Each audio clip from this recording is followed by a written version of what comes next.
Welcome জানাচ্ছি নতুন আরও একটা ভিডিওতে।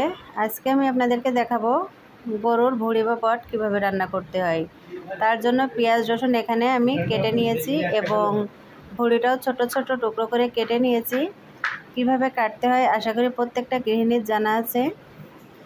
তো কোরবানির দিনে জাল করে রেখে ফ্রিজে রেখে দিয়েছিলাম, তারপরে আজকে বের করে রান্না করছি। এখানে পেঁয়াজটা প্রথমে পেঁয়াজ রসুন ব্রাউন কালার করে ভেজে নিয়েছি, তারপরে দিয়ে দিলাম আদার পেস্ট, জিরার পেস্ট, শুকনো মরিচ দিয়ে এখন মশলাটা নেড়ে চেড়ে নিব। এখানে খুব বেশি তেল দেওয়ার প্রয়োজন নাই, কারণ ভুঁড়িতে প্রচুর তেল থাকে, এজন্য তেলের পরিমাণটা খুবই সামান্য দিয়েছি। দিয়ে মশলাটা প্রথমে কষিয়ে নিতে হবে। মশলাটা কষানোর পরে এখন গরুর ভুঁড়িগুলো দিয়ে দিচ্ছি মশলাটার ভেতরে দিয়ে খুব ভালোভাবে নাড়াচাড়া করে নিতে হবে। তো কড়াইয়ের ভিতরে দিয়ে দিলাম, দেওয়ার পরে মশলাটার সাথে ভালোভাবে মেখে নিতে হবে। এবং জাল করার সময় লবণটা দিয়ে রেখেছিলাম, এজন্য কিন্তু আলাদাভাবে আর লবণটা না দিলেও চলবে, তবে পরিমাণে অল্প একটু দিলেও সমস্যা নাই।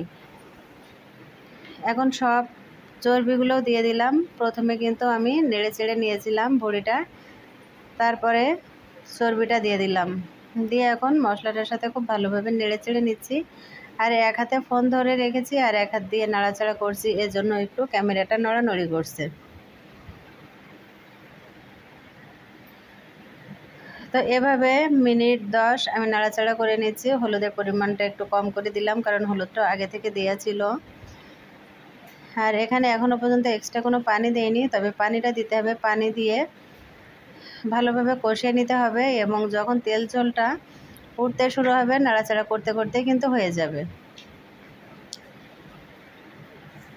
তো এখানে আমি নাড়াচাড়া করতেছি, খুব ভালোভাবে নাড়াচাড়া করতে হবে। এবং এই ভুঁড়ির রান্না করার সময় কিন্তু কোনো গন্ধ বের হবে না। যদি আপনারা ভুঁড়িটার সঙ্গে সঙ্গে পরিষ্কার করে এক টুকরো লেবু দিয়ে ফ্রিজে রেখে দেন, সেই ক্ষেত্রে কিন্তু ভুঁড়ি থেকে কোনো এক্সট্রা গন্ধ বের হবে না।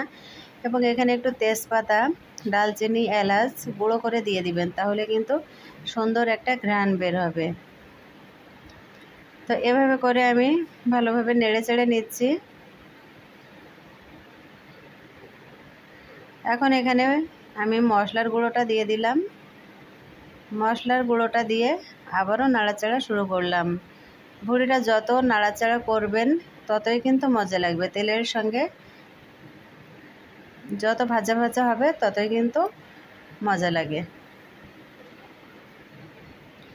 এখন আমি এখানে পানি দিয়ে দিলাম। পানির পরিমাণটা খুব বেশি দেব না, এখানে যতটুকু প্রয়োজন পানি ততটুকু দিয়ে নিয়েছি। এখন মিডিয়াম আঁচে ঢেকে রেখে দেব এবং শুকানোর পরে একটা ফ্রাই প্যানে আমি ঢেলে নেব।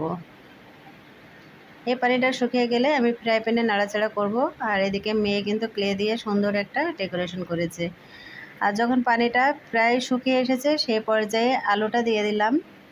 আলুটা দিয়ে আরও একটু নাড়াচাড়া করতে হবে এবং আলুটা যখন সিদ্ধ হয়ে যাবে সুন্দর একটা কালার চলে আসবে, ব্রাউন কালার, সে সময় আমি ফ্রাই প্যানে নিয়ে নাড়াচাড়া করব, তাহলে কিন্তু একটা ভাজা ভাজা হয়ে যাবে। কড়াইতে একটু কম ভাজা হয়, ফ্রাই প্যানে কিন্তু খুবই ভালো হয়। তো দেখতে পেলেন তো আমি কিভাবে ভুঁড়ি রান্না করি। এক একজন এক একভাবে রান্না করে, তবে আমি যেভাবে রান্না করি সেটাই আপনাদের মাঝে শেয়ার করলাম। কেমন লাগলো আজকের এই রেসিপিটা কমেন্টের মাধ্যমে কিন্তু জানাতে ভুলবেন না। তো দেখুন এখানে 10 মিনিট পরে ফিরে এলাম। মিডিয়াম আঁচে জালটা দিয়ে রেখেছিলাম, আলুটা এখানে প্রায় সিদ্ধ হয়ে গেছে এবং তেল ঝোলটা কিন্তু উঠতে শুরু হয়েছে। চর্বি যেগুলো ছিল সব গলে গেছে। ও এর পরবর্তীতে আমি ফ্রাই প্যানে ঢেলে নিলাম এবং ভুঁড়িগুলো ভাজা ভাজা হয়েছে।